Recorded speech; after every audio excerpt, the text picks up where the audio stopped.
देखिए, साड़ी में आप अच्छी तो लगती हैं, लेकिन बुरा मत मानिएगा, उम्र थोड़ी ज्यादा लगती है। और आप उतनी बड़ी है नहीं। ये कलरफुल है, ब्राइट है और यंग है। और अब जब आपका पुनर्विवाह होने... इतनी जल्दी है मुझे इस घर से भेजने की?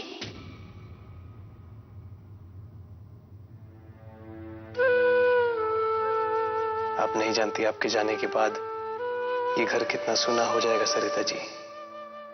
लेकिन सच तो यही है ना कि एक न एक दिन आपको अपने पति के घर जाना है ना? वैसे मुझे भी मेरा सरप्राइज जानने की जल्दी है। एक मिनट।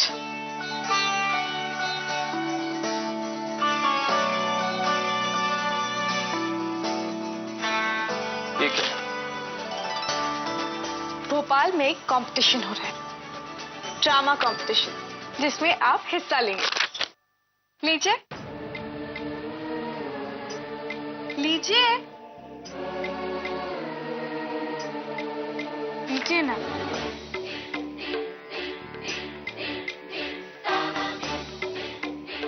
आप जानती हैं, अब थिएटर से मेरा कोई लेना देना नहीं।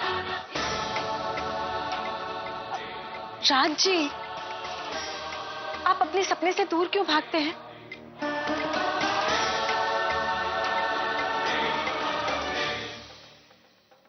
दिव्या की याद आ गई ना?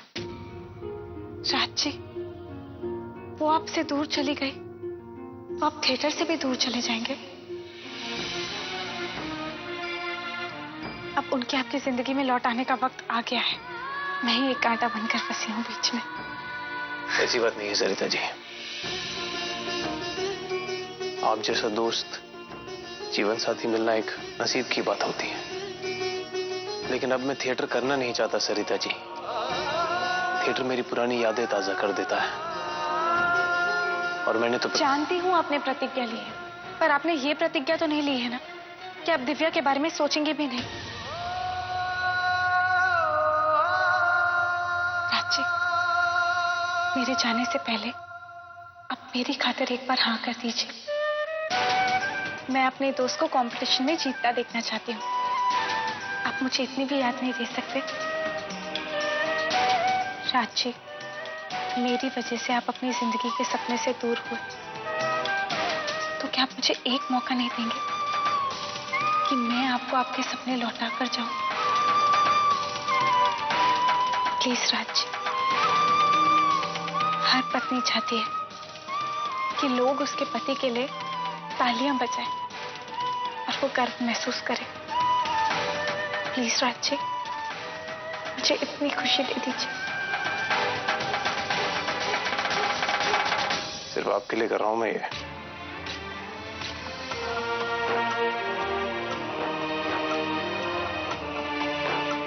थैंक यू विक्रांत जी। आप मुझे बिल्कुल अच्छे नहीं लगे, पर आपने राज जी के लिए एक दरवाजा खोला है। ये एहसान याद रखूंगी।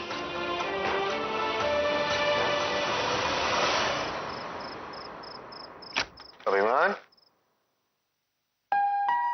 अच्छा आप यहाँ? आया ठीक कह रही थी, आपने अब तक चेंज भी नहीं किया। आया बिल्कुल ठीक कह रही है, तुम बहुत बिगड़ रहे हो। मैंने तो सोचा था मैं आज तुम्हें गिफ्ट दूंगा। कोई बात नहीं, तुम बैड बॉय हो तो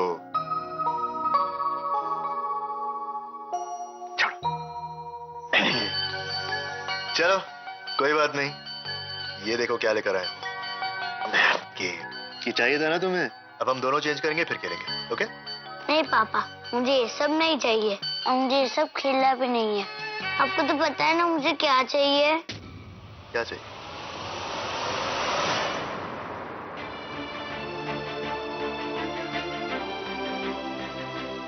मुझे ये मम्मा चाहिए।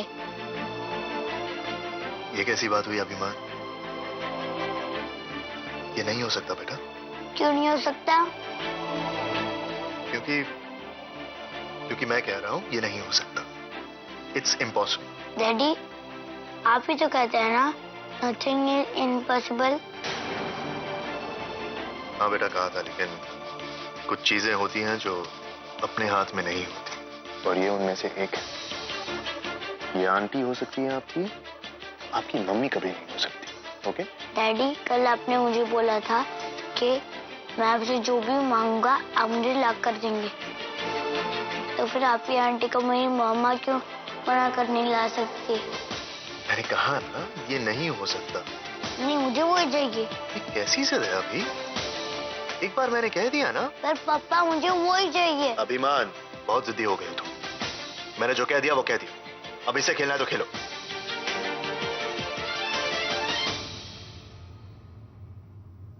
मैं गौर से प्ले करूंगा कि वो आपको मेरी मम्मा मना दे।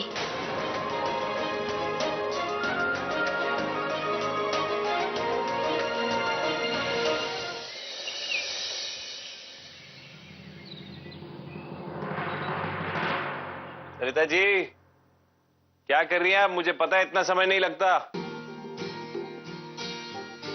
चलिए जल्दी कीजिए, नहीं तो मैं दरवाजा तोड़ के अंदर आ जाऊंगा। नहीं नहीं नहीं नहीं, आ रही हूं मैं।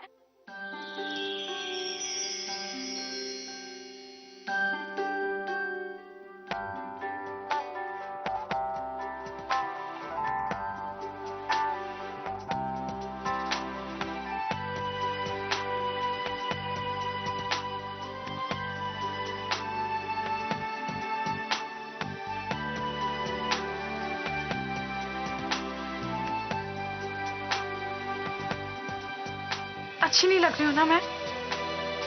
बताइए ना, चुप क्यों है आप? ऐसे क्यों देख रहे हैं?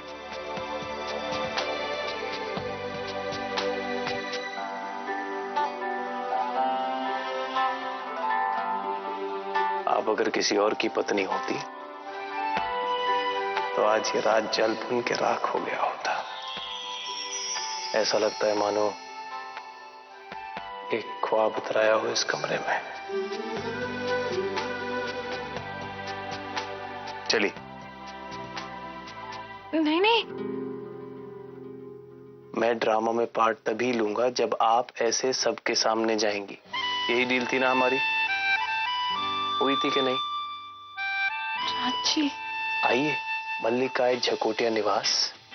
राजी, मजाक कर रहा हूं। आइए। राजी, राजी प्लीज। राजी नहीं, अच्छा किसी को बुलाइएगा मत। राजी, आप मुझे इमोशनली ब्लैकमेल कर रहे हैं। मेरी एक ख्वाहिश आपने पूरी की और उसके बदले मैं आपकी एक ख्वाहिश पूरी कर रहा हूँ। कहाँ हुआ ब्लैकमेल? पर माँ बाबू जी के सामने ऐसे कपड़ों में? नहीं बाबा, मुझसे नहीं होगा। ऐसे कपड़ों में अच्छा नहीं लगता है राजी। ऐसे कपड़ों से क्या मतलब है आपका? अरे साड़ी जितना आपको ढकती है उससे ज्यादा ये सलवार कमीज आपको ढक रहे हैं। Don't worry. शीला, मुन्नी, माँ। क्या हुआ भैया? अबे क्या हुआ? तो चिल्ला रही है? अरे बेटा जल्दी बता, रसोई में बहुत काम है मेरा। बताता हूँ। मैं चाहता हूँ कि आप सब लोग सरिता जी का नया रूप देखें।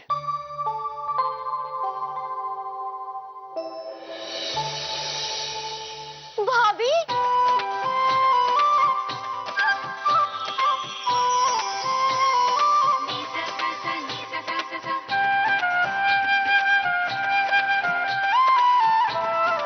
भाभी आप तो स्टार लग रही हैं। सीरियसली भाभी, आज तो आप 5 साल कम लग रहे हो उम्र में। ये हमारी भाभी है, चिटिकट चिटिकट। नहीं तो क्या, भाभी की भूत है।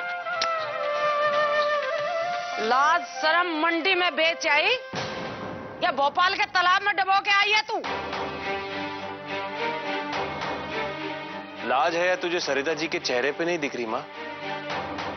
अपनी आंखों की पट्टी खोल। सिर्फ कपड़े बदले हैं, इंसान नहीं। भैया, भाभी को तो आपने एक नई जिंदगी, नया रूप दे दिया। बहुत खूबसूरत लग रही है भाभी। हाँ क्यों नहीं, सारे मोहल्ले वाले आते जाते सीटियां बजाएंगे ना इस रूपमती पे। एक सीटी बजा के बता दे कोई, हड्डियां तोड़ दूंगा। हाँ हाँ, तेरा क्या बिगड़ेगा? सारे मोहल्ले की दुश्मनी मोल ले ले छचुंदरी के ऊपर। अरे चुल्लो भर पानी में डूब मरे ऐसी बहू जो सास ससुर के सामने नंगे सिर घूम रही है। भाड़ में न जाए। भाभी, आप तो बस मुझसे 1 साल बड़ी लग रही है, बिल्कुल मेरी बड़ी बहन जैसी। माँ बाबूजी की आप चिंता मत कीजिए, उनकी तो सोच आप जानती हैं। चलना नहीं है, कंपटीशन के लिए लेट हो रहा है। Best of luck. All the best भैया। बेस्ट ऑफ लक भाभी।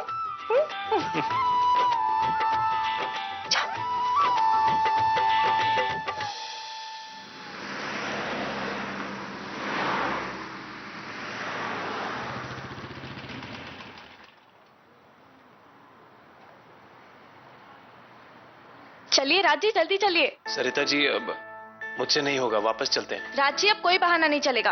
आपने मुझसे कहा था कि अगर मैं आपका सरप्राइज कबूल करूंगी तो आपको भी मेरा सरप्राइज कबूल करना ही पड़ेगा। चलिए आप। हाँ, लेकिन मुझे नहीं लगता कि मैं अब स्टेज डायरेक्शन कर सकता हूँ। राजी, आपको बस स्टेज पर जाकर अपने थिएटर का तजुर्बा शेयर करना है, बस। फिर पहले राउंड में आपका सिलेक्शन पक्का। जल्दी कीजिए ना राजी।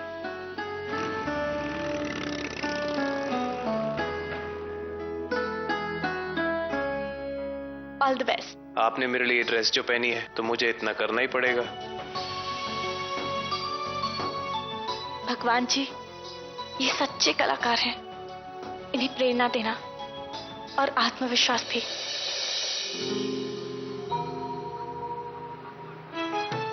अरे बेटा, आप यहाँ कैसे?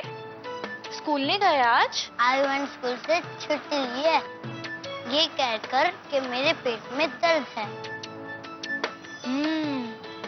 ये तो बहुत गलत बात है। चाहे बच्चे हो या बड़े, झूठ बोलना बुरी बात होती है। सॉरी बोलो। सॉरी, पर मुझे आपसे मिलना था। मुझे पता था आप आएंगी यहाँ। डैडी किसी से फोन पर बात कर रहे थे तो मैंने सुना। अच्छा, और ऐसा कौन सा जरूरी काम था जो आपको मुझसे मिलना था? क्या आप मेरी मम्मा बन सकती है?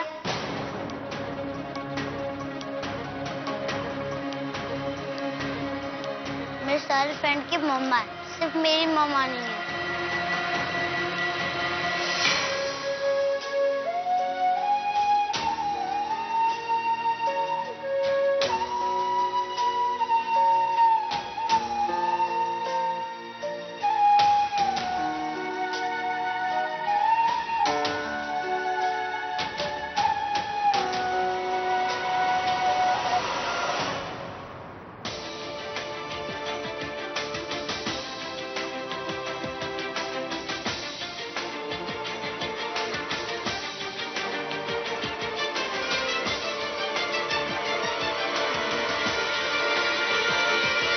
तुम्हें एक बार कह दिया समझ में नहीं आता? हाँ, कल मैंने तुम्हें समझाया था ना वो तुम्हारी मामा नहीं हो सकती। क्या कर रहे थे तुम? आप समझते क्यों नहीं?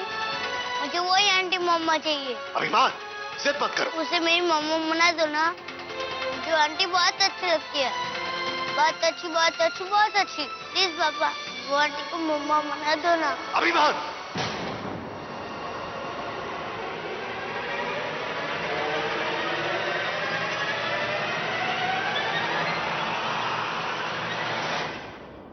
बच्चा है वो, ना समझ है, ऐसे मत मारियो उसे।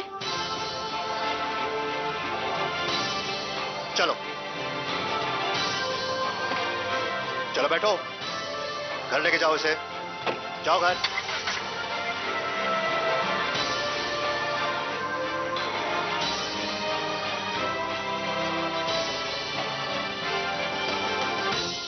अब बताइए, क्या कहना चाहती हैं आप? आप मुझे फिर से पेरेंटिंग पर लेक्चर देना चाहती हैं? आप मुझे फिर से सिखाएंगी कि मुझे अच्छा बाप कैसे बनना चाहिए, है ना? क्या आपको पता भी है एक अकेला बाप अपने बच्चे को कैसे पालता है? हाँ, क्या जवाब तुम्हें से? क्या रास्ता है मेरे पास? आपने मुझे मेरे बच्चे पर हाथ उठाते हुए देखी। आपको तो यही लगता होगा कि मैं रोज अपने बच्चे को पीटता हूं, कि मैं एक बुरा बाप हूं। आपको पता है वो क्या मांग रहा था? आपको पता है ना वो किसकी इज्जत कर रहा था? आपको लगता है वो मुमकिन है? क्या वो मैं दे सकता हूं उसे? मैं कैसे एक छोटे से बच्चे को समझाऊं कि किसी का हाथ पकड़ के उसे मामा कहने से उसकी मां नहीं हो सकती? क्या बताऊं मैं उसे? अरे आप चुप क्यों हैं? बताइए ना। अगर आप मेरे जगह होती तो क्या करती? बताइए प्लीज, अब लेक्चर दीजिए।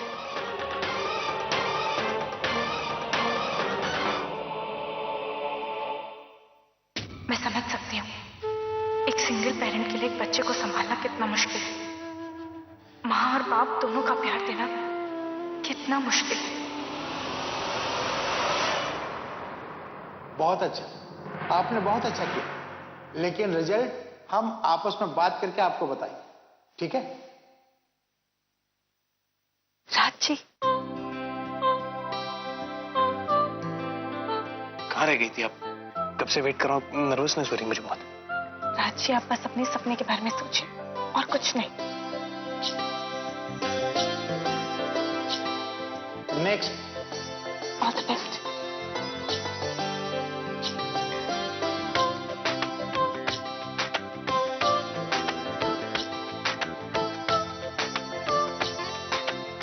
जी मेरा नाम राज जकोटिया है। मिस्टर राज जाखोटी, आपका आखिरी प्ले कौन सा? एक अधूरी प्रेम कहानी। ये आपने कब किया था? 10 साल पहले। यानी पिछले 10 साल से आप कोई ड्रामा नहीं कर रहे थे? जी नहीं। मिस्टर राज, 10 साल तक आप थे कहां? और फिर 10 साल के बाद अचानक ये थिएटर का ख्याल कैसे आया? सर, क्या मैं इनसे 1 मिनट बात कर सकती हूँ?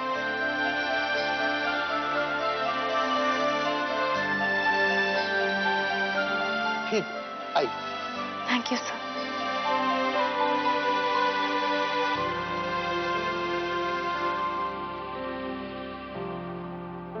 राज जी, मौका हाथ से छूटता जा रहा है।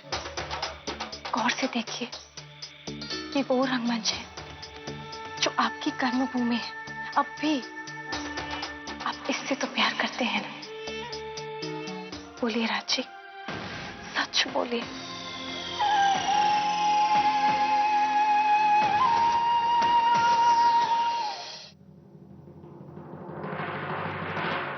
एक अधूरी प्रेम कहानी, जहां स्टेशन पे वो अपना सामान लिए खड़ी थी, उससे दूर जा रही थी जो उसकी जिंदगी था। सन्नाटा था, जोरों से बारिश हो रही थी, मानो जैसे उनकी जिंदगी की आखिरी बरसात हो। जोरों से बिजली खड़कती है और वो उसके गले लग जाती है, और बस उसी पर ट्रेन की सीटी बजती है। वो उससे दूर होकर ट्रेन की ओर बढ़ती है। दो जिंदगियां जो कभी एक हुआ करती थी, हमेशा हमेशा के लिए एक दूसरे से अलग हो जाती हैं। दो अलग दिशाओं में आगे बढ़ने लगती हैं।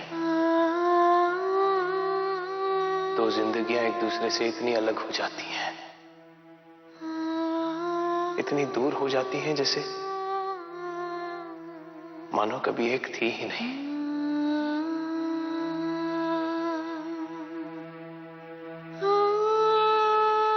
बस यहां आकर मेरी कहानी रुक जाती है। मेरा प्यार मुझसे दूर हो गया और मैं रंगमंच से।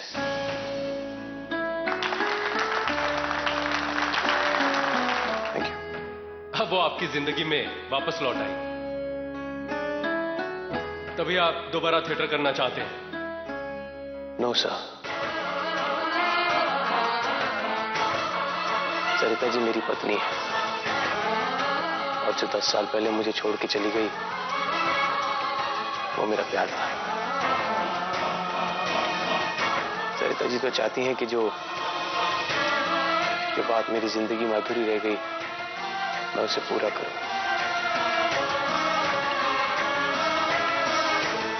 अपने प्यार के पास वापस जाऊं, इस थिएटर के पास वापस जाऊं। और इन्होंने मेरा फॉर्म भरा है इस कंपटीशन के लिए। लेकिन कंपटीशन में बहुत मेहनत करनी पड़ेगी, बहुत वक्त देना पड़ेगा, रात रात भर आपको रिहर्सल करनी पड़ेगी। फिर आप अपने बीवी बच्चों से दूर कैसे रह सकेंगे? क्या इस सवाल का जवाब मैं दे सकती हूँ? अगर आप लोगों की इजाजत हो तो ठीक है। Thank you.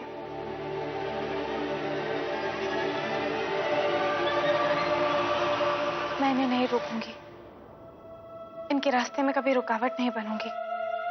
और बच्चे, उस बारे में अब तक हमने सोचा नहीं। दरअसल सच तो यह है कि इनका सपना पूरा होते ही मैं इनकी जिंदगी से चली जाऊंगी।